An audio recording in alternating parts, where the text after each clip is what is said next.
vivir o saben que la Revolución Sandinista de 1979 tuvo una importancia y un impacto inmenso en todo el mundo y en particular en la región. La esperanza de una revolución popular, democrática, surgió con mucha fuerza en ese momento, un momento en que las ilusiones y la esperanza de la revolución cubana ya estaban declinando. En Nicaragua apareció como una nueva luz en los sectores más progresistas y democráticos de Latinoamérica. 45 años después, la situación es totalmente distinta. Creo que no es un exagero decir que la dictadura que hoy se desplegó en Nicaragua ya hace un rato puede estar comparado con la dictadura de los Somoza. O sea, de hecho, tiene un aspecto familiar, de hecho, porque está comandada por la pareja de Daniel Ortega y Murillo. La idea de este seminario es doble: analizar de cómo Nicaragua ha llegado a este punto y también mirar hacia adelante con realismo, pero con esperanza, y ver cuáles son y evaluar los caminos para que Nicaragua pueda salir de la situación donde se encuentra, que es una situación de total supresión de las libertades. Es un ejemplo el hecho de que nuestros dos invitados aquí con nosotros, que pronto voy a presentar, están exiliados en Costa Rica. Mónica Beltodano decía que son más de 200,000 solicitudes de refugio en Costa Rica, lo que es un número extraordinario. La población de gentes de nicaragüenses, ¿no? Ahora cambio al español para presentar nuestros invitados, igual agradecer nuestros coorganizadores. Quisiera hacerlo en nombre de mi amigo Gabriel Salvia por el apoyo a la organización y la divulgación de este evento. Quisiera también darle las gracias a la Fundación Puentes por el Desarrollo de Centroamérica en nombre de Dipsia, que me imagino los dos estén ahí por detrás de la pantalla acompañando. Paso ahora a la presentación de los dos invitados. Primero Mónica, que hablará por 15 minutos al inicio. Mónica fue comandante guerrillera en la Revolución Sandinista, destacada opositora al actual régimen nicaragüense. Fue diputada a la Asamblea Nacional y dirigente del El Rescate del año 2007 hasta el año 2012. Actualmente reside en Costa Rica, pues fue despojada de su ciudadanía y expulsada de su país en 2023 por el régimen de Daniel Ortega. Es licenciada en Ciencias Sociales y máster en Derecho Municipal por la Universidad de Barcelona. Muchas gracias, Mónica, por estar con nosotros en esta tarde. Quisiera también presentar nuestro otro invitado, quien es Enrique Sáenz, quien fue diputado en la Asamblea Nacional de Nicaragua y gerente de proyectos para asuntos de cooperación y gobernabilidad en la delegación de la Unión Europea para América Central en Managua. Exiliado en Costa Rica desde 2018, desnacionalizado, o sea, despojado de su ciudadanía nicaragüense desde 2023 por el régimen de Daniel Ortega. Es licenciado en Derecho y en Economía y cuenta con estudios superiores en Ciencia Política y en Historia Latinoamericana. Dirige la plataforma de comunicación Vamos al Punto. Enrique, muchísimas gracias por tu presencia en este webinar de la Fundación Cardoso con CADAL y con la Fundación Puentes. Bueno, Mónica, te pido que hable por 15 minutos, después Enrique por otros 15 minutos y ahí iniciaremos una conversación entre nosotros. Los invitados que quieran, los participantes que quieran hacer preguntas, que las hagan por el chat de esta transmisión y las preguntas serán seleccionadas y yo trataré de hacerlas. Y me advierte expositores por las cuales herramientas, sí, de Q&A, no, es el chat y también la herramienta Q&A, preferentemente Q&A y Preguntas y respuestas. preguntas y respuestas, sí, en español. Bueno, sin más tardanza, Mónica, la palabra es tuya y una vez más, muchas gracias. Muchas gracias, Sergio, y a la Fundación Fernando Enrique Cardoso, a Puentes para el Desarrollo, a CADAL, por esta honrosa invitación. Voy a concentrar mi intervención inicial alrededor de la primera pregunta de nuestro encuentro. ¿Qué factores explican el tránsito de la Nicaragua revolucionaria hacia la odiosa y sangrienta dictadura del presente? Nos cuestionaban en la invitación. Es cierto, Nicaragua vive bajo un régimen de autoritarismo despótico, cerrado, sultánico, totalitario, que subordina a la pareja presidencial todas las instituciones militares y cívicas del Estado, pero también de la sociedad. Se ha conformado un ecosistema político que es alucinante como aterrador, del que se deriva un fenómeno sociológico, psicológico, político, que se despliega en paralelo a la opresión del Estado. Ese factor es un factor que lo puede describir todo, casi todo. Es el miedo político. El miedo a pensar en voz alta, miedo a ser considerado disidente, miedo a perder el empleo, a perder tus bienes personales, tu empresa, hasta la pensión de jubilación, como nos ha pasado a nosotros. Miedo a viajar porque no sabes si te van a quitar el pasaporte al salir o después no te van a dejar montarte al avión. Miedo también al futuro que conduce a decenas de miles de compatriotas a emigrar, separándose de sus seres queridos. Miedo a que llegue la policía a buscarte para intimidarte o para apresarte y no sabes si vas a estar preso varios años, como ocurre ya con los más de 120 presos políticos.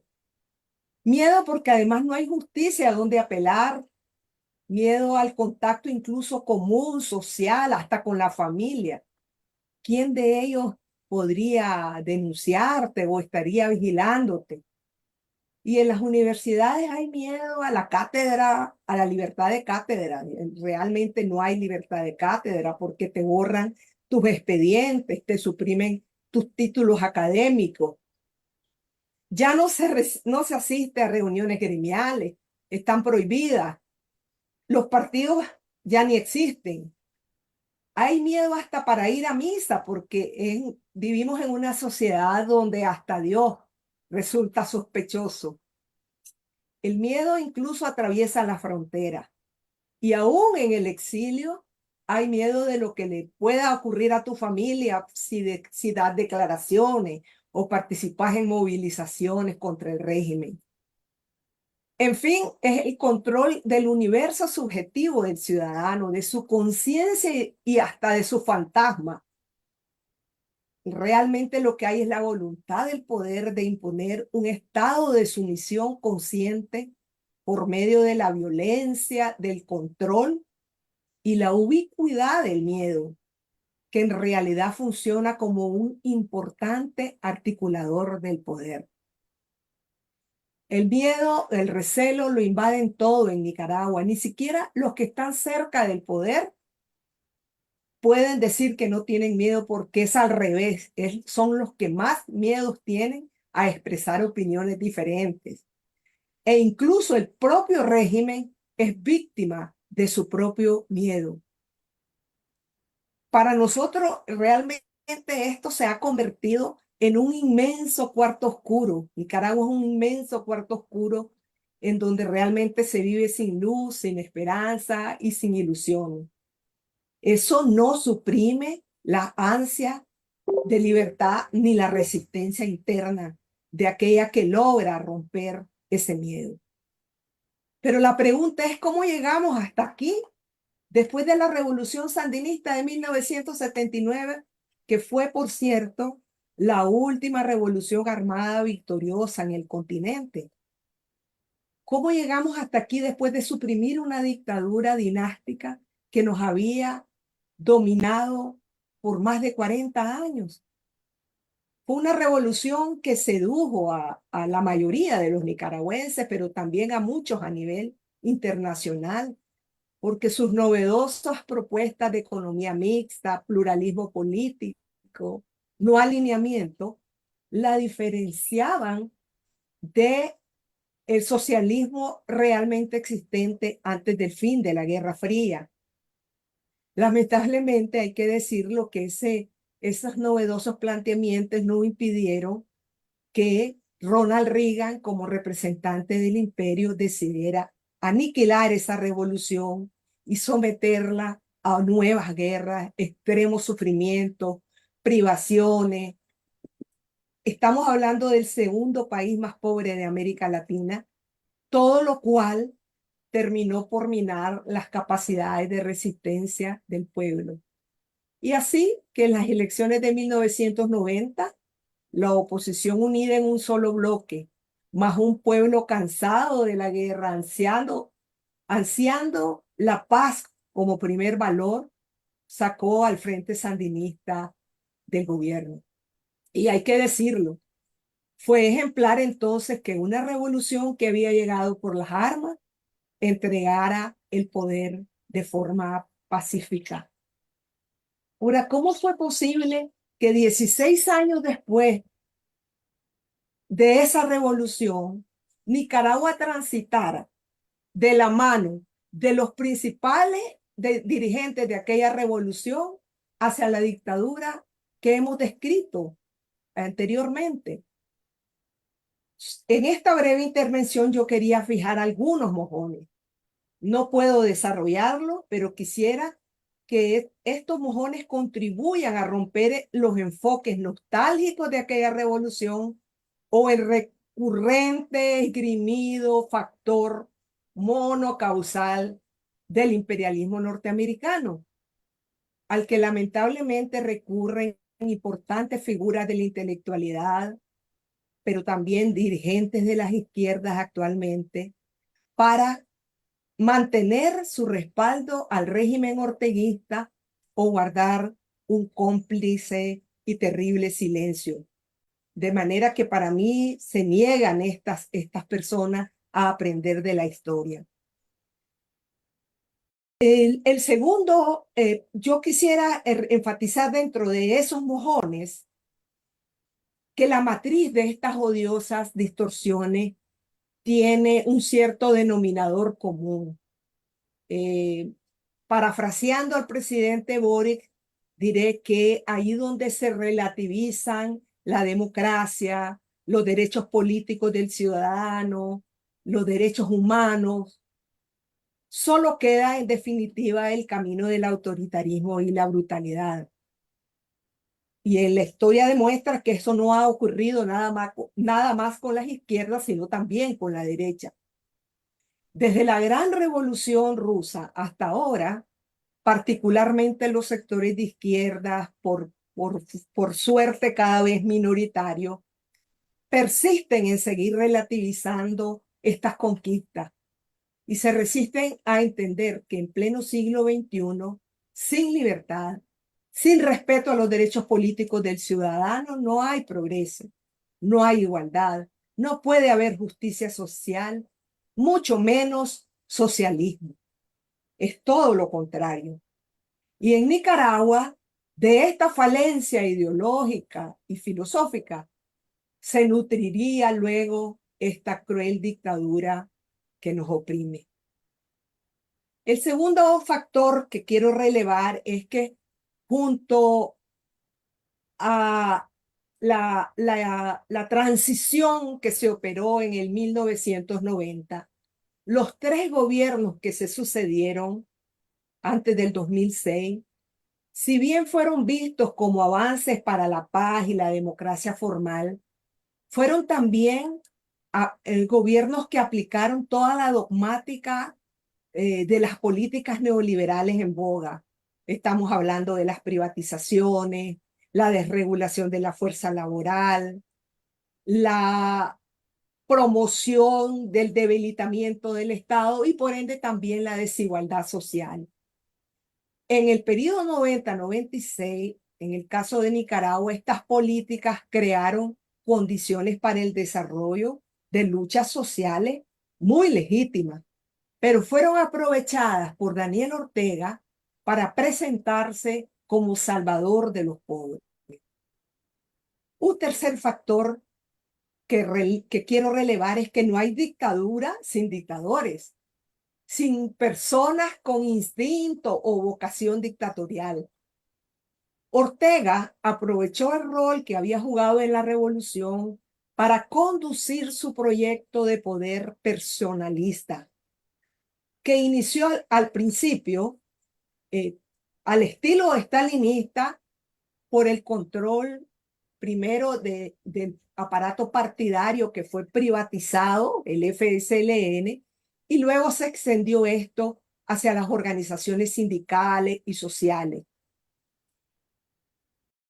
Este proceso, no tenemos mucho tiempo para explicarlo, pero contribuyó a la construcción de la figura mesiánica y caudillista de Daniel Ortega. Y así el sandinismo, en un proceso de varios años, transitó del sandinismo al orteguismo. Un cuarto factor es que la cultura de pactos y corruptas componendas, heredadas por las élites, no solo políticas, sino también económicas, terminó también por asumirse por las nuevas figuras caudillistas que dominaron el escenario político después del 90. Y me estoy refiriendo principalmente a Daniel Ortega y Arnoldo Alemán, presidente 97-2002. Ellos realizaron un pacto mafioso que terminó por pervertir la frágil institucionalidad democrática. Hay que decirlo que también Ortega pactó con la cúpula clerical, sacrificando de manera especial los derechos de las mujeres, llegando al punto de criminalizar el aborto terapéutico. Estos acuerdos mafiosos y un manejable Consejo Supremo Electoral explican que Ortega regresara al gobierno con apenas el 37.8% de los votos. Un quinto factor es que al regresar al poder, Daniel Ortega estaba comprometido con la continuidad de las políticas neoliberales, pero él las profundizó de manera exponencial, favoreciendo al capital financiero y dándole enormes ventajas a las élites empresariales, no solo nacionales, sino extranjeras. Esto a cambio de que le permitieran el control de todas las instituciones, que le permitieran la reelección inconstitucional del 2011 y los sucesivos fraudes electorales hasta el presente. El sexto factor que quiero relevar es que estas mutaciones reales, objetivas del régimen de Daniel Ortega, las siguió acompañando de una retórica izquierdista y con afanes oportunistas se inscribió desde que regresó al gobierno en la Alianza Bolivariana, lo que le permitió recibir cuantiosos recursos de la cooperación venezolana que pasaron directamente a sus bolsillos sin pasar por el presupuesto de la República.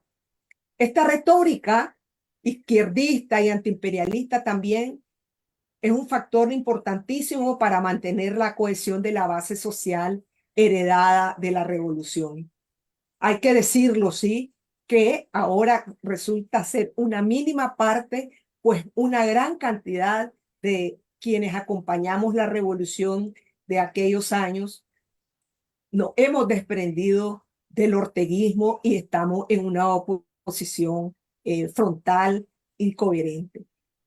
Y un séptimo y último factor que poco se releva, a veces hasta pasa desapercibido, es que Ortega desarrolló buenas relaciones con los Estados Unidos. inaugurando una política exterior esquizoide.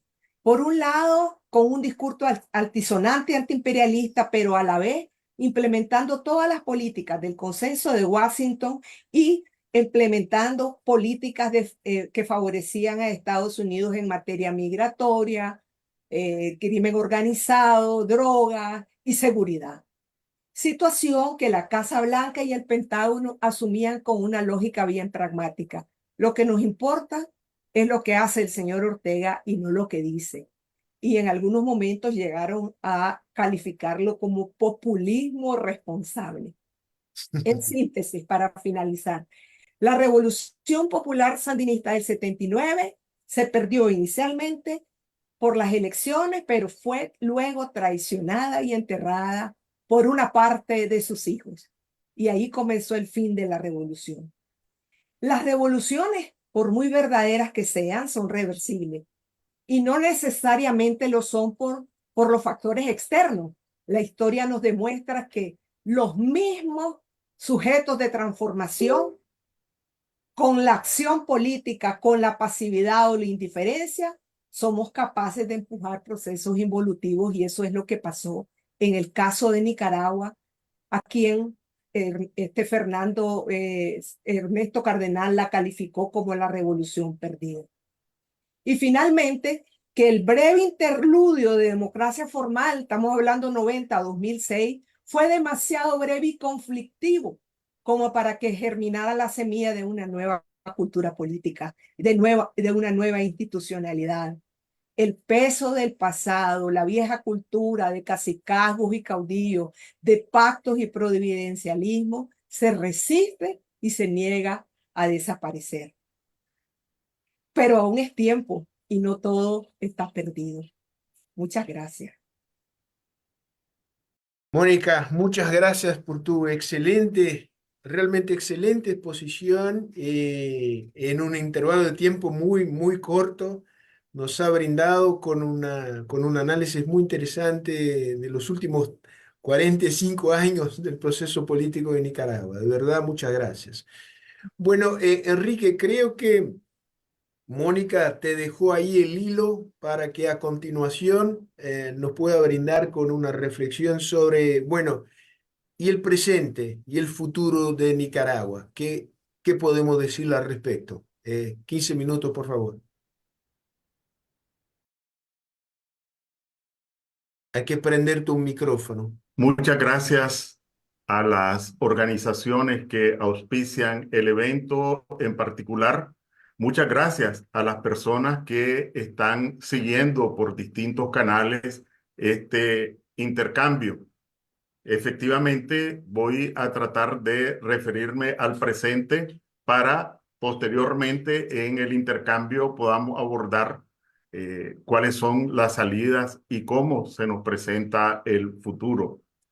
Lo primero que quisiera decir es que plantearé tres tesis y argumentaré o con hechos o con datos estas tesis. La primera es que en Nicaragua se ha instalado un estado mafioso. En segundo lugar, que en Nicaragua se ha instalado un estado de terror donde se violan masivamente los más elementales derechos humanos. Y la tercera tesis es que en Nicaragua la población sufre de un deterioro progresivo en sus condiciones de vida, incluyendo empleo, salarios, comida, educación, mientras a la par el régimen exhibe una retórica de izquierda, una retórica progresista. ¿Por qué el señalamiento de un Estado mafioso? De acuerdo con formulaciones académicas recientes, un Estado mafioso cumple las siguientes características principales. Un grupo se apodera de la institucionalidad pública con la finalidad de acumular riquezas por vía de la coacción, el bandolerismo y la extorsión. Esto para utilizar algunas expresiones de Charles Tilly, y para dotarse de impunidad y mantenerse en el poder. Es lo que tenemos en Nicaragua. lo primero que debemos anotar es que Daniel Ortega lleva 17 años consecutivos en el poder y para mantenerse en este momento el único recurso es el recurso de la represión y del miedo. No hay constitución, no hay leyes, no hay elecciones, pero un factor inherente a un Estado mafioso es la corrupción. Hablemos de corrupción. De acuerdo al informe que publicó este año y que publica anualmente Transparencia Internacional, el régimen de Ortega figura en el lugar 172 entre 188, entre 180 países evaluados. Entre los peores del mundo, y en América Latina aparece empatado con Haití. Siguiendo con la corrupción, en el caso de Nicaragua, los casos más emblemáticos de corrupción de manera aberrante tienen forma de ley. No es que son delitos, sino que tienen la majestad de la ley. Pues la Asamblea Nacional se encuentra completamente controlada por la cúpula en el poder. Voy a dar dos ejemplos. La concesión oprobiosa para construir un canal interoceánico que se otorgó a un oscuro empresario chino, un tal Wang Jing, y que se le dio rango constitucional. O la concesión para construir una gigantesca hidroeléctrica que se llamaba Tumarín a una empresa brasileña, sin licitación, adjudicados de manera directamente e impuestos por los diputados que representan a Ortega en la Asamblea Nacional. Puedo señalar otros ejemplos, pero estos son ejemplos emblemáticos. Y finalmente, no hay un solo caso de que un funcionario público haya sido llevado a los tribunales o condenados por acusaciones de corrupción. La otra característica de un Estado mafioso es que la totalidad de los poderes públicos se encuentran controlados por Ortega y la cúpula en el poder, hasta la más remota alcaldía. ¿Y cómo es que la controla? ¿Por la vía electoral? De ningún modo. Basta igualmente referirnos a dos hechos. En 2021, todos los precandidatos fueron encarcelados y fueron ilegalizados los partidos políticos, no los partidos opositores, que ya habían sido ilegalizados varios años antes, sino que fueron ilegalizados los partidos que eran comparsa del régimen, pero que se consideraban sospechosos de que pudieran transformarse posteriormente en opositores. Entonces, Ortega tranquilamente se adjudicó casi el 80% de los votos, y esto para aparentar algún tipo de competencia. Y ahora, en febrero de este año, teóricamente debían celebrarse elecciones regionales en la denominada Costa Caribe de Nicaragua.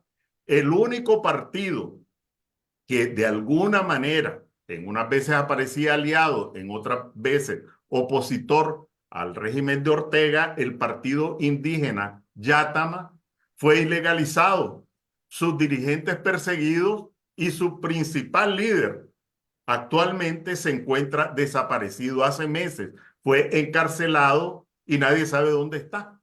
Ni las autoridades dan cuenta de ni siquiera cuál es su estado de salud. ¿Cuál es el resultado?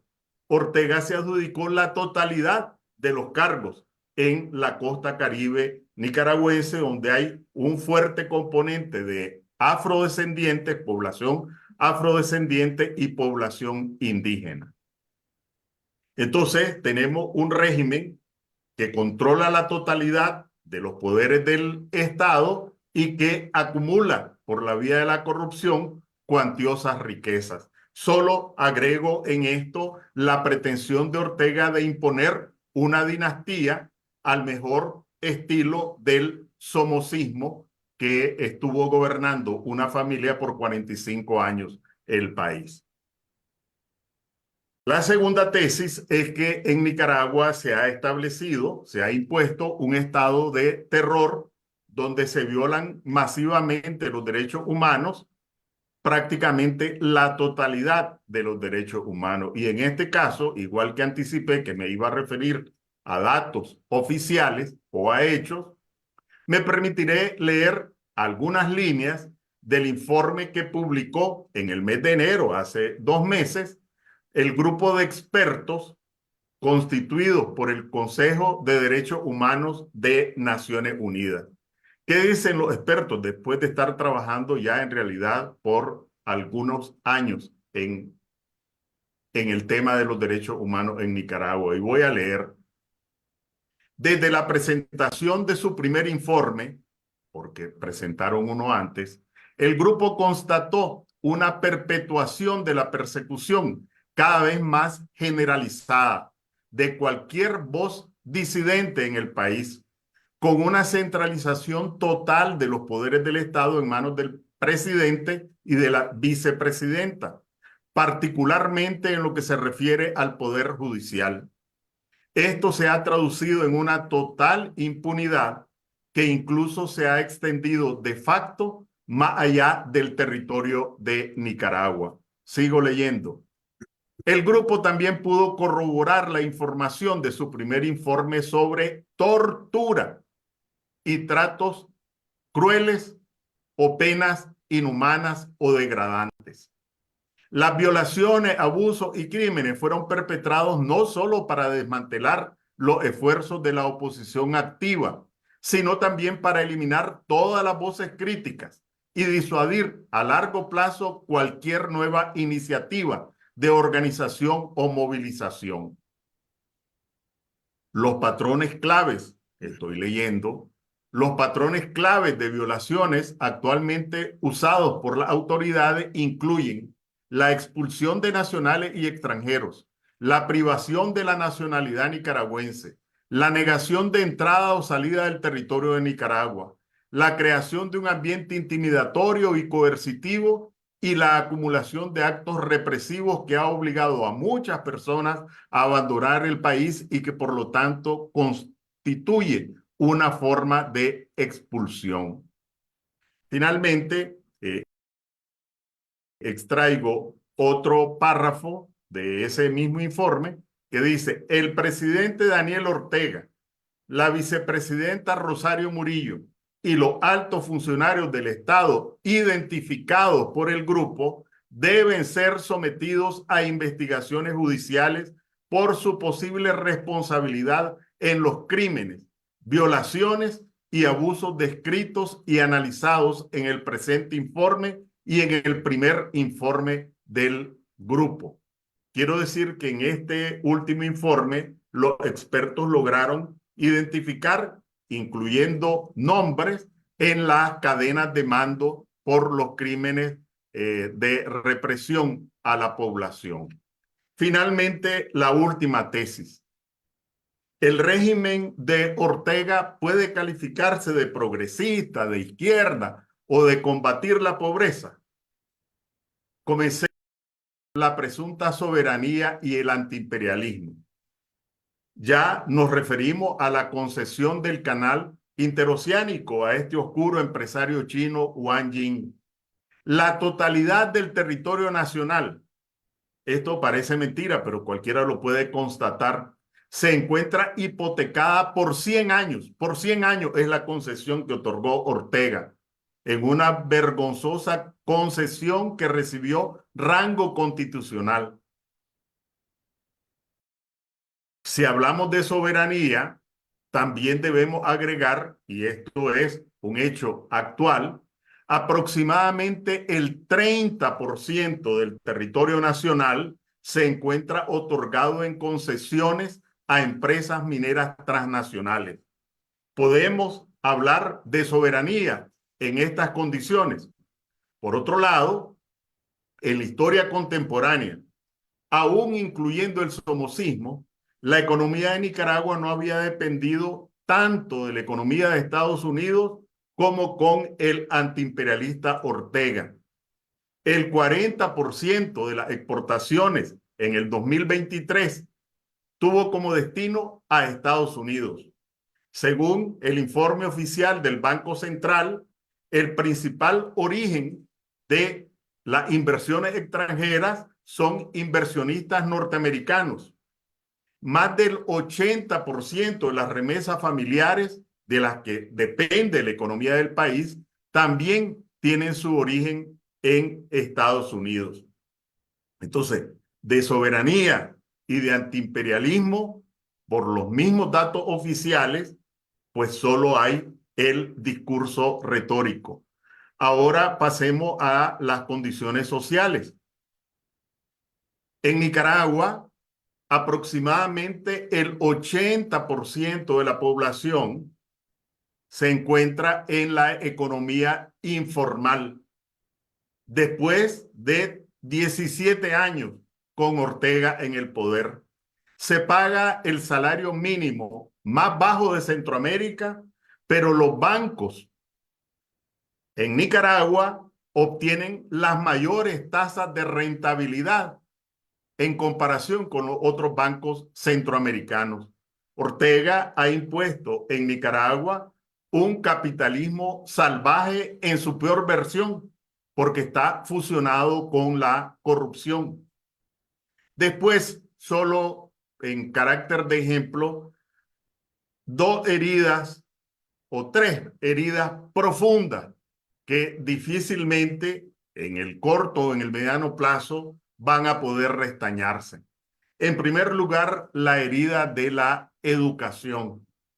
De acuerdo al más reciente estudio de UNESCO, algo que se llama ERCE, donde con unas metodologías se comparan los rendimientos en América Latina, en la niñez de primaria se hacen unas pruebas para cuarto y sexto grado de primaria en tres áreas: matemáticas, ciencias y lectura. Pues resulta que de acuerdo con ese más reciente informe, el 97% de esta niñez nicaragüense no alcanzó el mínimo en la prueba de matemáticas. El 95% no alcanzó el mínimo en las pruebas de ciencias y el 87% no alcanzó el mínimo en las pruebas de lectura. Esa es una herida profunda. Ya voy a concluir. La siguiente herida profunda son las migraciones masivas de nicaragüenses hacia distintos países, agobiados, familias enteras, por la falta de oportunidades, el deterioro de sus condiciones de vida y la opresión. En los últimos 3, 4 años, de acuerdo con datos oficiales, más del 10% de la población ha debido salir del país a Estados Unidos, Costa Rica, España. Imaginen, teniendo en cuenta la población de Nicaragua, que es menor a 7 millones, que en el lapso de 3 años, 4, 22 millones de brasileños abandonaran Brasil para dirigirse a Argentina, Uruguay o Estados Unidos. Esta es una herida que igualmente difícilmente podrá subsanarse por sus repercusiones económicas, sociales, políticas y también culturales. Finalmente, la herida de la nacionalidad y el sentido de pertenencia. Ortega se siente con la capacidad de disponer y decidir quiénes somos nicaragüenses y quiénes no. Aquí estamos, Mónica y yo, que formamos parte de 317 nicaragüenses que fuimos despojados de nacionalidad, de nuestros bienes, de nuestras pensiones, declarados prófugos de la justicia y bueno, borrados incluso de los registros civiles. En un juicio, y lo pongo entre comillas, en el que de acuerdo a los registros oficiales, la acusación, la presunta acusación, se introdujo la mañana del 15 de febrero del 2023. Y por la tarde de ese día se leyó la sentencia por la acusación que había sido introducido en la mañana. Varios gobiernos latinoamericanos ofrecieron la nacionalidad a los despojados, pero de manera destacada España. ¿Con qué respondió Ortega? Ahora no publica el despojo de nacionalidad. Destierra, impide el ingreso de nicaragüenses, despoja de documentos de identidad, quita pasaportes de tal forma que esta situación de apatridia de facto queda en silencio. ¿Hay salida? Bueno, vamos a intentar responder a esa pregunta en el periodo de intercambio y de preguntas y respuestas. Muchas gracias. Enrique, muchas gracias, excelente presentación y de verdad que la pregunta que hiciste al final creo que es la pregunta clave que está en la cabeza de todos y todas que hemos asistido a tu presentación y la presentación de Mónica, porque Nicaragua es hoy una mezcla rara de un capitalismo salvaje asociado con capitales internacionales y brutal represión, una represión que creo que no encuentra precedente en otro mismo en los países más represivos de la región, me refiero a Nicaragua, a Venezuela y Cuba, ¿no? Creo que Nicaragua está por encima de los dos estados, venezolano y cubano, en términos de represión, al mismo tiempo que mantiene una retórica soberanista de izquierda, realmente una cosa impresionante. Y la pregunta que viene de todos, se viene en particular de Humberto Mesa, que nos ve por YouTube, es que, ¿qué caminos hay bajo una represión tan intensa, con un arreglo con los principales países del mundo, ¿no? Porque esta fue la descripción de ustedes: buenas relaciones con Estados Unidos, buenas relaciones con China, buenas relaciones con Rusia, una oposición masacrada, exiliada, sin voz. ¿Es una dictadura sin fin? ¿Es una dictadura consolidada? ¿O se puede avisorar en un horizonte de mediano plazo alternativas a la dictadura del matrimonio Ortega? Mónica primero y Enrique después. Muchísimas gracias. Evidentemente, para quienes eh, hemos luchado a lo largo de estos años, eh, no solo contra Ortega, ya instalado en el gobierno y ya develado como un dictador, sino de mucho antes, que pudimos advertir su deriva autoritaria en la propia estructura política, en el propio Frente Sandinista. Para nosotros, claro que hay salida. Y ateniéndolo a la experiencia histórica, lo primero que hay que decir es que el principal actor para las soluciones es el propio pueblo, la propia ciudadanía nicaragüense. Obvio que con la suspensión total de todas las garantías, que es la que estamos viviendo, con la expulsión de una parte importante del liderazgo, las vías aparecen en este momento como cerradas. ¿Por qué? Porque la decisión de la mayoría del pueblo nicaragüense es que esta vez esta dictadura tiene que caer por la vía cívica y pacífica. Es decir, nadie está pensando en la reproducción de la lucha armada, que fue el instrumento, uno de los instrumentos principales de la lucha contra la dictadura de Somoza y que era parte de las luchas antidictatoriales de los años 70. Ahora esta vez la gente dice, hay que lograr cambiar las cosas por la vía cívica y pacífica. Y obviamente eso conduce a una parte de la sociedad a pensar en elecciones libres, democráticas y transparentes. Camino que por el momento parece cerrado por la decisión dictatorial. Sin embargo, nosotros tenemos con absoluta convicción de que la vía de la rebelión cívica, que fue la que se produjo en el 2018 y que fue aplastada a fuego y sangre, sigue abierta. Es decir, cuando se cierran los caminos democráticos con los caminos electorales, la rebelión cívica es una vía también democrática. Entonces, la apuesta de quienes estamos en el exilio y parte de la oposición mayoritariamente que se encuentra dentro del país es a la creación de condiciones organizativas, organizaciones de conciencia, organizaciones políticas dentro del país para reeditar nuevas páginas de rebeldía. Obviamente que eso requiere de la comunidad internacional, ¿verdad? Y sobre el tema de la comunidad internacional hay una pregunta en específico que creo que la tenemos que desarrollar. No puede haber un cambio en Nicaragua sin que confluya también, como confluyó en la lucha contra Somoza, como confluyó en la transición de 1990, un rol predominante de también de la comunidad internacional. Mónica, yo quisiera agregar una pregunta a ti y después paso a Enrique, porque María Teresa Blandón nos pregunta, ¿cómo valoran, esto tiene que ver directamente con tu último comentario, cómo valoran el papel de la OEA en la crisis de Nicaragua? Y agrega, hace apenas unas horas acordó la OEA la creación de un grupo voluntario para dar seguimiento al país, o sea, para acompañar la situación política del país. ¿Esto sirve para algo?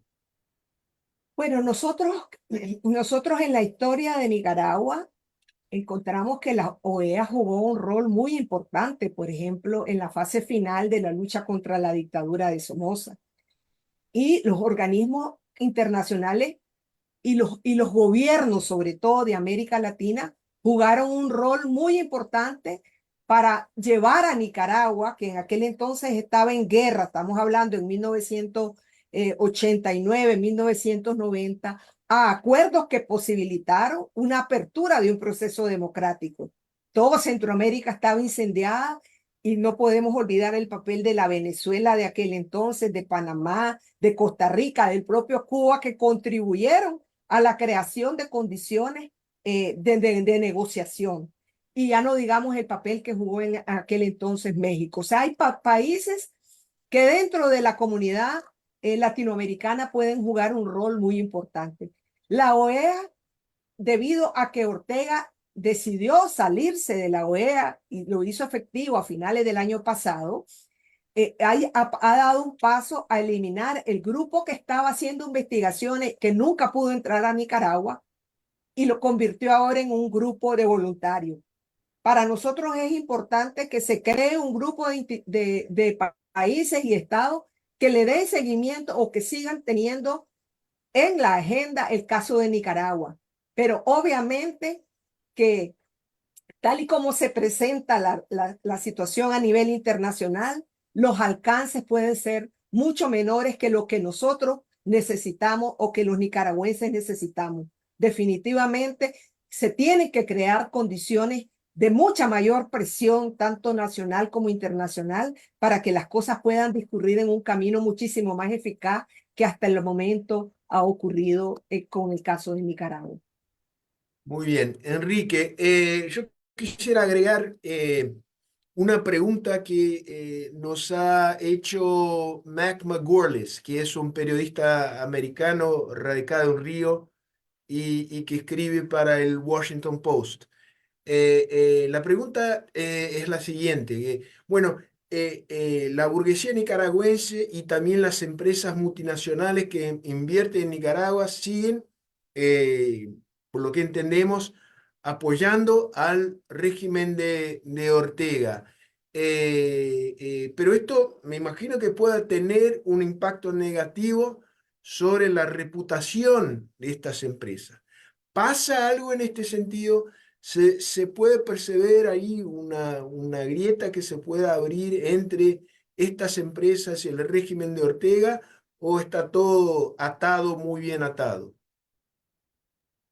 Sí, lo primero que hay que decir, creo que no podemos meter, perdón por la expresión, en el mismo saco a todo el sector empresarial. Pequeños empresarios, medianos empresarios y aún grandes empresarios sufren el acoso de la Dirección General de Ingresos, el acoso de distintas formas para mantenerse o pacificados o en cualquier caso para facilitar al régimen su gestión económica. Entonces no podemos hablar, no podemos generalizar del sector empresarial. Sí, ciertamente hay algunos miembros de la cúpula empresarial principalmente, pero no solo de la cúpula, también ahí hay de distinto tamaño, que medran al amparo de la protección política de Ortega, incluso algunos con sociedades detrás de la mampara. En primer lugar, los banqueros. Decía que de manera aberrante, en el país donde se pagan los salarios mínimos menores de Centroamérica, es donde los bancos obtienen las mayores tasas de rentabilidad. Y una cuestión sorprendente, los principales bancos regionales de Centroamérica tienen su origen en Nicaragua, los tres principales bancos en el país más pobre de Centroamérica. Entonces, sí, evidentemente la voracidad del grupo en el poder, porque tiene distintos mecanismos de acumulación, son dueños del negocio de la energía, participan en el negocio del oro, participan en el negocio del combustible, que son principales nichos de acumulación, pero esa acumulación de capital líquido tienen que o sacarla del país o reinvertirla. No se atreven a crear nuevas empresas. En consecuencia, están como un Estado mafioso, te voy a hacer una oferta que no va a poder rechazar. Ya conozco tu estado financiero, sé tu tasa de rentabilidad, te compro el 25% de las acciones, vas a seguir administrando, vas a tener protección ante la DGI, ante malestar laboral, etcétera, y todos tranquilos. Esto significa, y ya se ha expresado en el retiro de varias empresas transnacionales y nacionales. Por ejemplo, la principal y la histórica empresa captadora y exportadora de café de Nicaragua, que es uno de los principales rubros de producción y de exportación, literalmente anocheció y no amaneció. Cuando vieron, ya prácticamente los socios y todos los activos habían desaparecido, pero igualmente algunas empresas de leche, alguna otro tipo de empresas en las zonas francas igualmente están empezando a sentir el impacto del acoso o la falta de seguridad y de condiciones. De tal forma de que hay que, y a propósito del papel que nos toca a nosotros, identificar cuáles son aquellos que están dispuestos a irse en el abismo con Ortega y cuáles son aquellos que no tienen de otra más que aguantar el golpe o aguantarse la gana de expresar alguna forma de resistencia. Enrique, una nota de pie de página, es una pregunta, creo que provocó curiosidad entre los brasileños la mención a una empresa brasileña a la cual fue adjudicada una licitación. El nombre, por favor.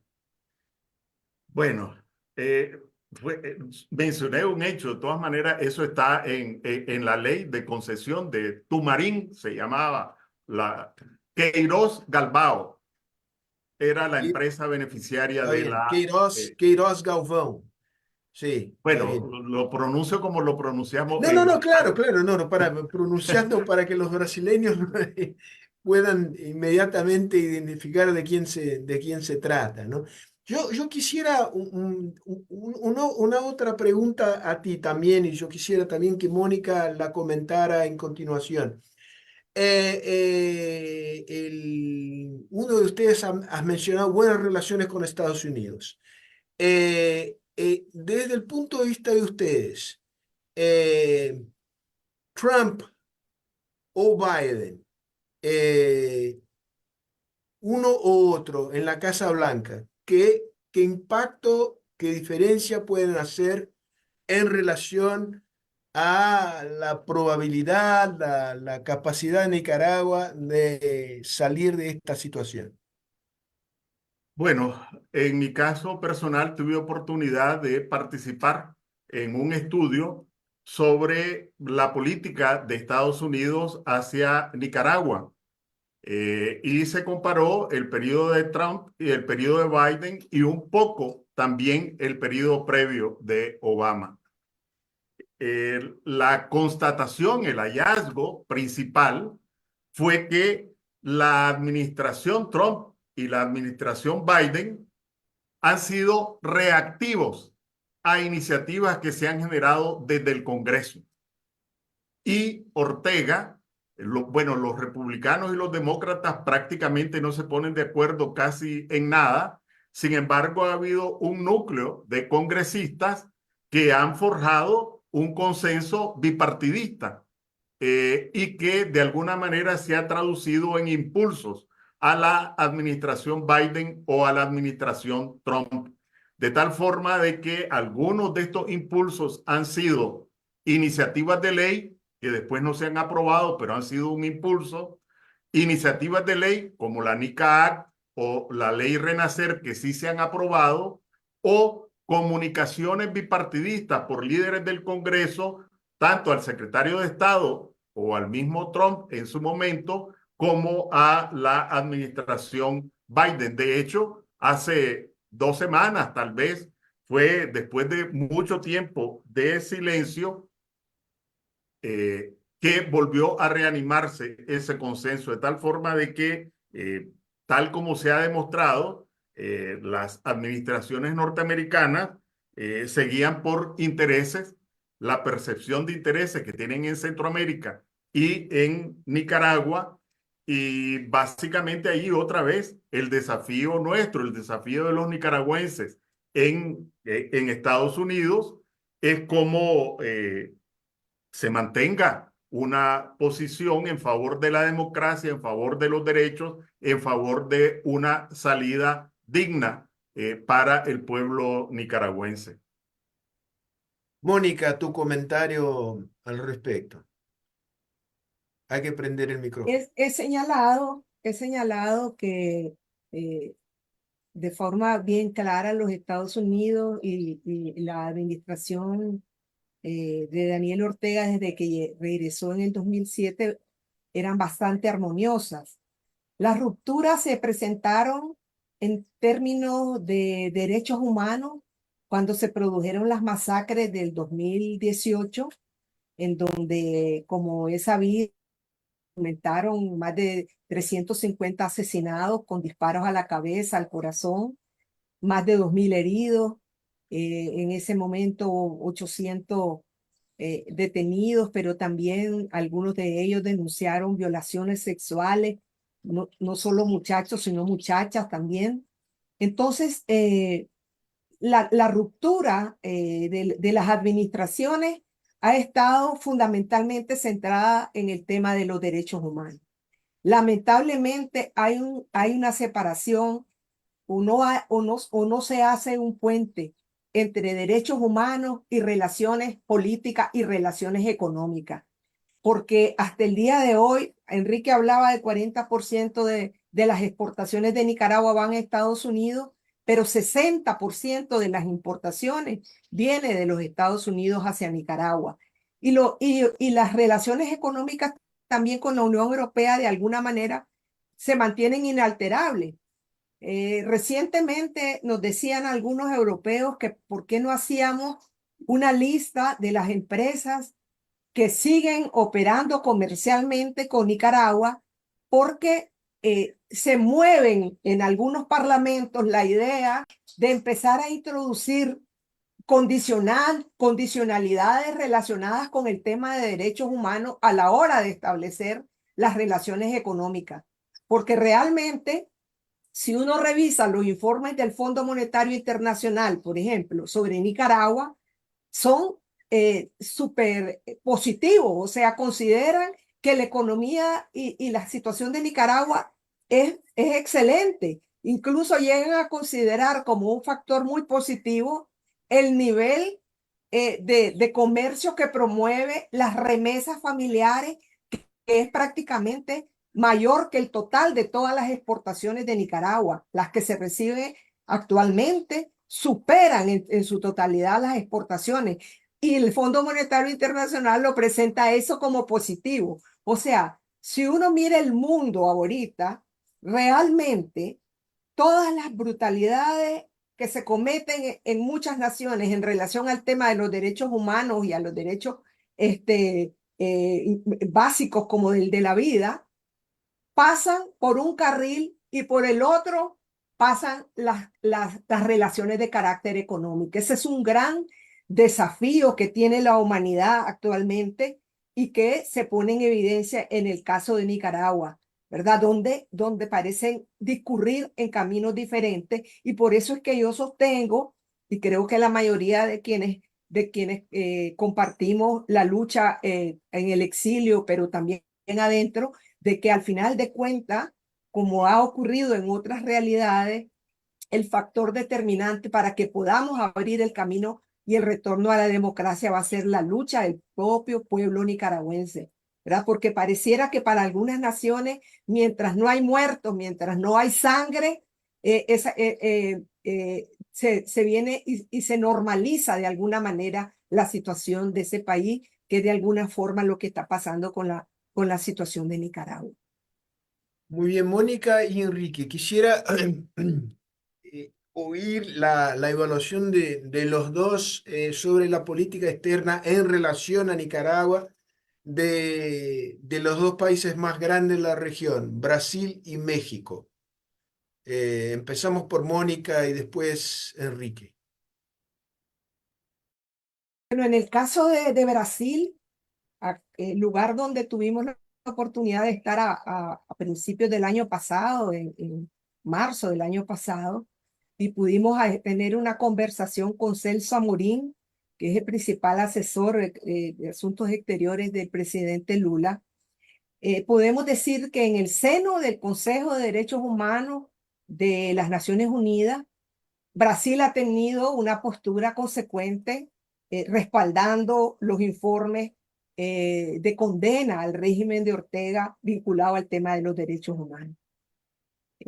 Pero queremos decirlo con toda franqueza, quisiéramos escuchar a un Lula muchísimo más contundente y claro para condenar no solamente las violaciones a los derechos humanos, sino también para condenar la deriva autoritaria, la supresión de todos los derechos y garantías de los nicaragüenses, de manera parecida a como lo ha hecho tal vez el presidente Boric, que ha sido en ese sentido muchísimo más claro, también un poco presidente Petro. Nosotros quisiéramos una postura mucho más diáfana de condena de Brasil en relación a la situación de Nicaragua.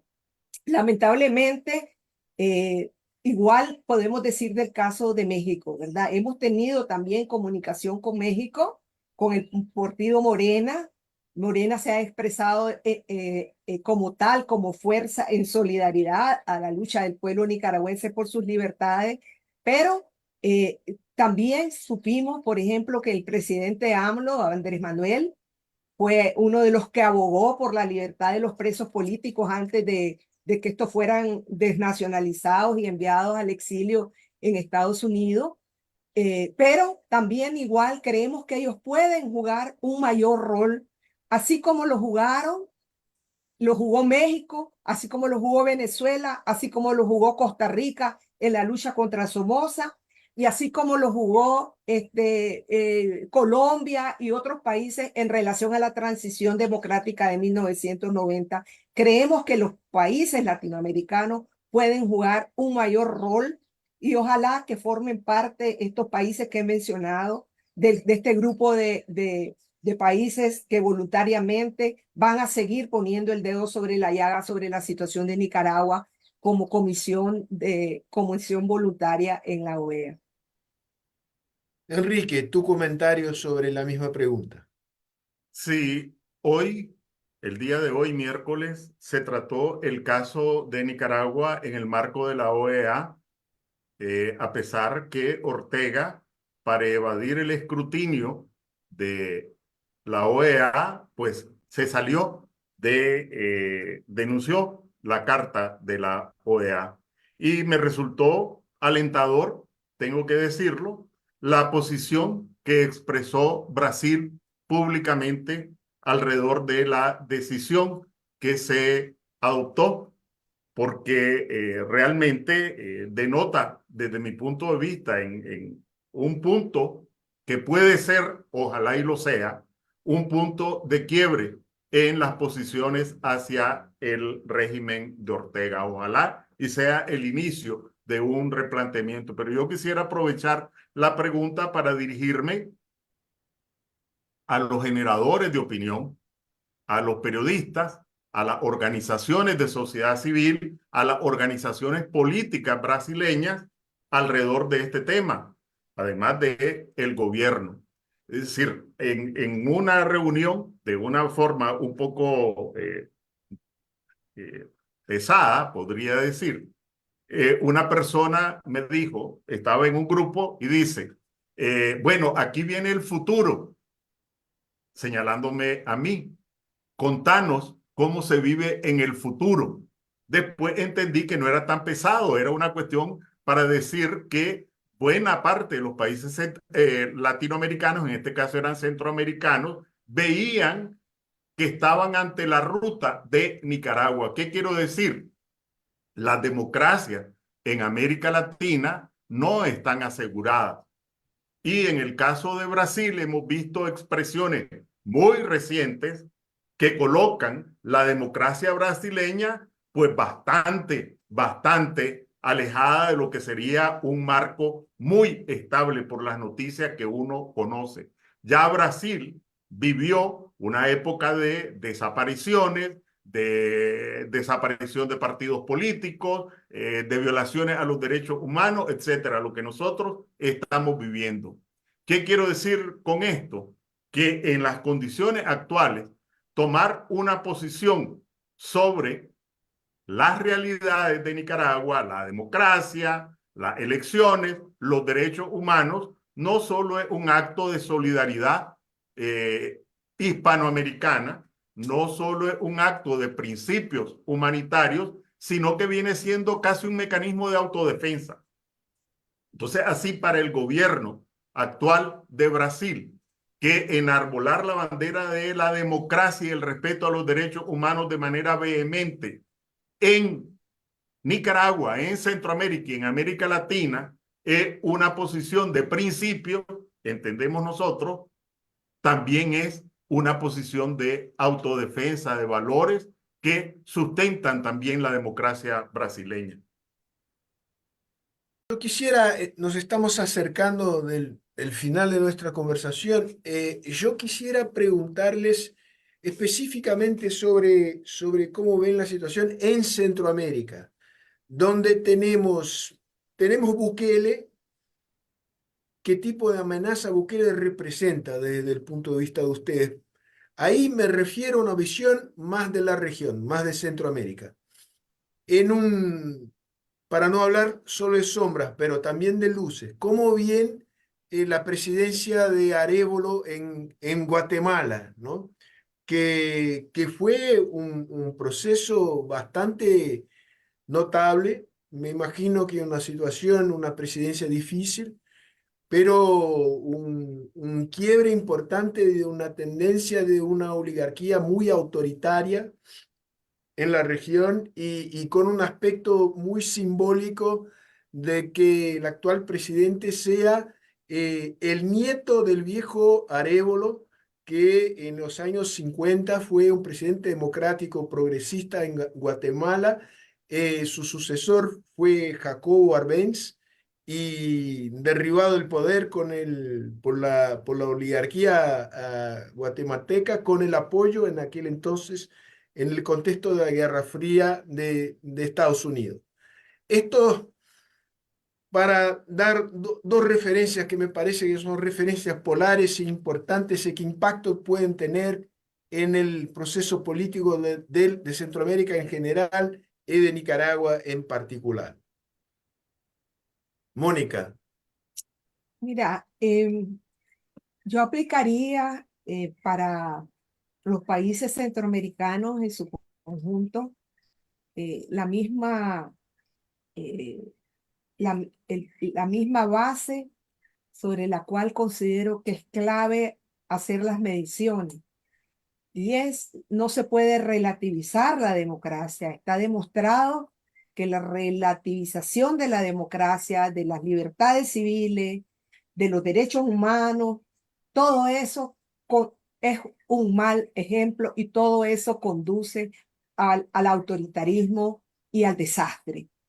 Entonces, en ese sentido, creo yo que hay que eh, ver con mucha preocupación lo que sucede en El Salvador en términos de los derechos humanos y la supresión de las garantías constitucionales que ya llevan varios años. Y a la vez creo yo que debemos de ver con mucha esperanza y satisfacción lo que ha ocurrido en Guatemala, que hay que decirlo, fue posible no solamente por la claridad y por el enfoque correcto de Arévalo, sino también por el respaldo clarísimo del movimiento popular y en particular de los movimientos indígenas, porque la transición o haber logrado que tomara el gobierno no fue fácil y solo pudo darse las condiciones debido a la presión que realmente ejercieron las organizaciones populares.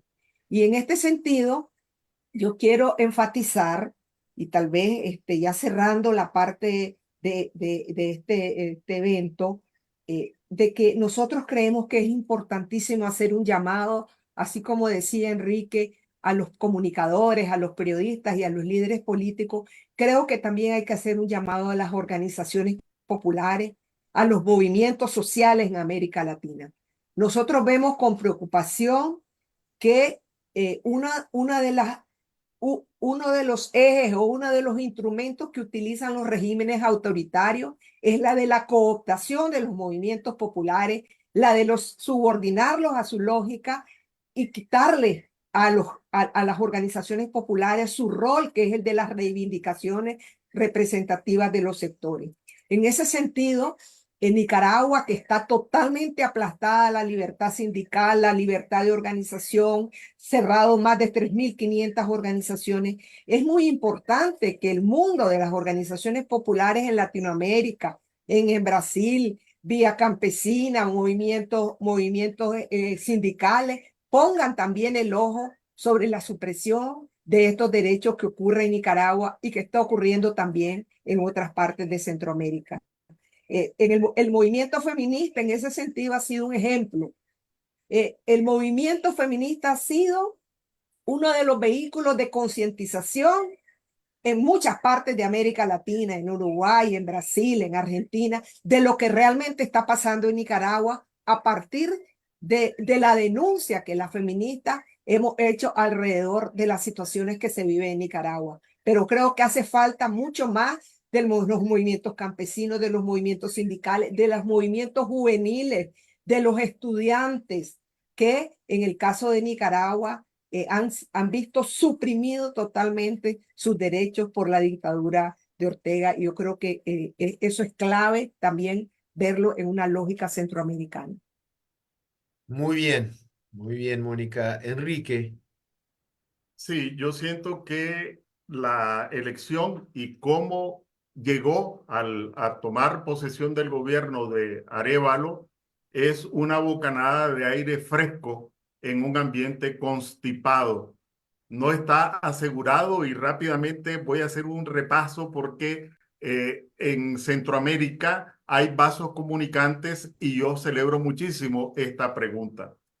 En los años 30 del siglo XX, cómo llegó Centroamérica al inicio de los años 30, con Tiburcio Carías en Honduras, con Jorge Ubico en Guatemala, con Maximiliano Hernández en El Salvador y con Anastasio Somoza García en Nicaragua. Todos utilizaban el mismo traje, todos hijos de golpes militares que se mantuvieron en el poder a sangre y fuego.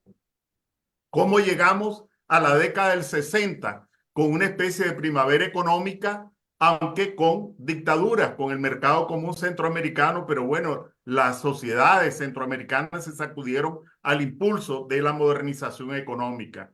30 años después, ¿cómo llegamos en los 90? Una primavera aparente de paz, democracia, respeto a los derechos después de los conflictos de los 80 y parecía que ya ahora sí. Pero bueno, ¿y cómo aterrizamos en los años 20 del siglo XXI? 30 años después, pareciera que los ciclos en Centroamérica, aunque no creo en las fatalidades de la historia, van de 30 años en 30 años. Entonces tenemos un presidente de Honduras que recientemente fue condenado por narcotráfico en Estados Unidos y lo vimos salir esposado prácticamente de la casa presidencial. Y el juicio lo que evidenció es que hay sectores del Estado hondureño que están cooptados por el narcotráfico. ¿Por qué tuvo dificultades Arévalo para acceder al gobierno? Porque hay una mafia entronizada en distintos sectores del Estado que sentían amenazada su existencia por la llegada de Arévalo al gobierno. ¿Qué hace Ortega? Le da refugio a los corruptos, ¿verdad? Y mientras a nosotros nos despojó de nacionalidad, le otorgó nacionalidad al expresidente Funes, acusado de corrupción, al otro expresidente salvadoreño, no le otorgó a Orlando Hernández, el expresidente de Honduras, porque como dice la canción mexicana, no tuvo tiempo de montar en su caballo. Le hicieron un círculo y no pudo llegar a la frontera con Nicaragua. Ahí está el expresidente de Panamá encerrado en la embajada de Nicaragua, igualmente protegido por Ortega. En el caso de Bukele está claro, ¿verdad?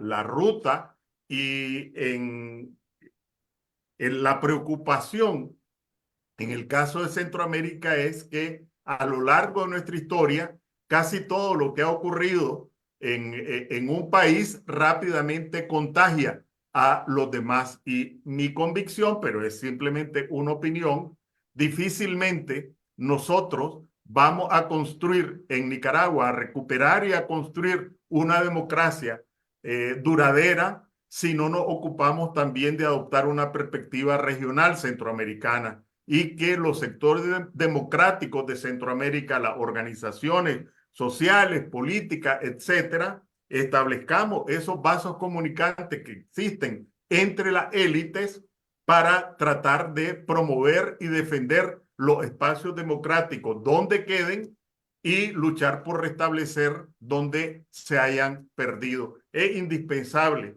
para mí la óptica centroamericana en el orden político, en el orden económico y en el orden social. Enrique, Mónica, bueno, para cerrar, yo les quisiera decir a ustedes y también la Fundación Puentes y a Cadal que ustedes tienen en la Fundación Cardoso un aliado convicto, firme, solidario a la causa de la oposición en Nicaragua. En lo personal, me siento muy vinculado a la historia de ustedes, ¿no? Yo tenía como 18 años, fue uno de los entusiastas de la revolución nicaragüense en su inicio. Acompañé la evolución del proceso, la, los gobiernos de Chamorro y el intervalo democrático, el deterioro posterior. Y entonces que ustedes aquí tienen amigos y gente que atribuye una enorme importancia a la lucha de ustedes. Aprovechen cuando les parezca oportuno nuestro apoyo, sea viniendo acá a Brasil, sea haciendo actividades como la que hicimos hoy y preferentemente en cooperación con instituciones amigas como CADAL y la Fundación Puentes. Entonces que una vez más muchas gracias y encantado de compartir este espacio con ustedes. Si quisieren, bueno, palabritas finales, por favor, el micrófono es tuyo y de los dos, claro. Muchísimas gracias, Sergio Fausto, por ese ofrecimiento. Nuestra escritora Yoconda Belli afirmó a principios de los años 80 que la solidaridad era la ternura de los pueblos. Y nosotros hemos podido constatar a lo largo de los últimos años cómo esto sigue siendo un elemento esencial. Recientemente pudimos conocer de eventos que se realizaron, por ejemplo, en Alemania, una reunión de más de 60 gentes que anduvo cortando café en Nicaragua, que estuvo en la solidaridad de los años 80 y que están relanzando la solidaridad, particularmente buscando incorporar a las nuevas generaciones en nuevos enfoques de solidaridad hacia nuestro país, nuevamente sometido a una cruel situación como la que se está viviendo en el caso de Nicaragua. Entonces parece que es fundamental, tal y como está ocurriendo en estos días tan terribles que vemos con asombro y con indignación lo que pasa o lo que sufre el pueblo de Gaza por la agresión por la guerra, por la agresión brutal de la que está siendo víctima, pero también vemos, coincidimos en estos días, estamos hablando ya de que estamos en el 3 de abril y estamos conmemorando el 6º aniversario de la sublevación de abril, donde el pueblo nicaragüense supo ser también solidario entre ellos mismos y movilizarse, no solamente en defensa de los ancianos que estaban siendo afectados por la reforma de la seguridad social, sino luego también a todos los familiares de las víctimas de los asesinados de aquel entonces. Entonces, para nosotros es importantísimo, Sergio Fausto, la solidaridad, y como decía, no solamente la solidaridad política, sino la solidaridad humana, el cariño, la solidaridad de los artistas, la solidaridad de las mujeres, la solidaridad de todos los sectores hacia un pueblo que realmente ha sufrido muchísimo y sigue sufriendo, pero que es además un pueblo que no nos cabe la menor duda que va a saber también resolver esta nueva situación, en particular a partir de sus propias fuerzas, de sus propias iniciativas y de sus propias energías. Estamos completamente seguros de eso y vamos a contar en esta lucha siempre con la solidaridad de todos ustedes. Así es. Muchas gracias. Enrique.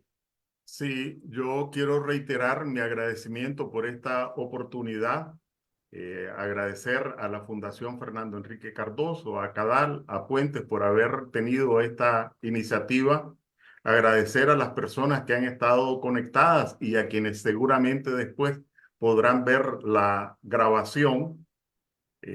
Realmente recibo con emoción este ofrecimiento con toda seguridad.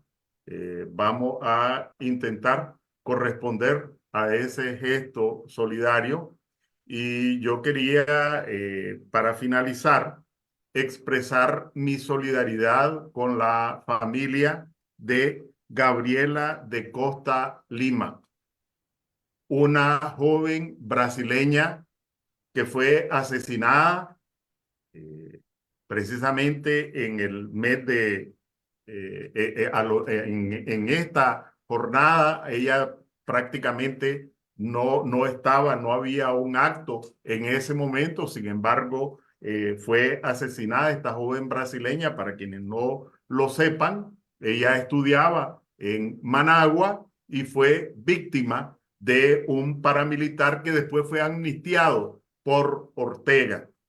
Decirle a los familiares que estamos solidarios y que su anhelo de justicia, que todavía está pendiente, es nuestro propio anhelo.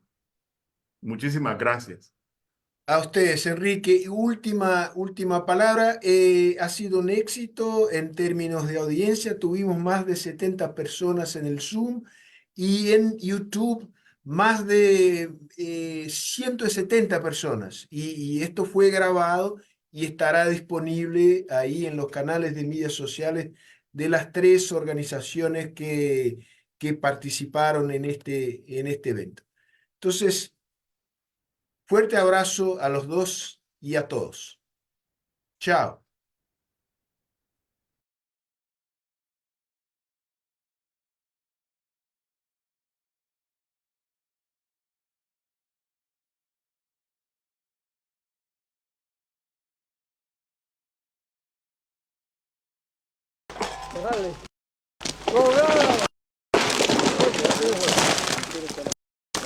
Si te corta de aquí primero, se va para allá.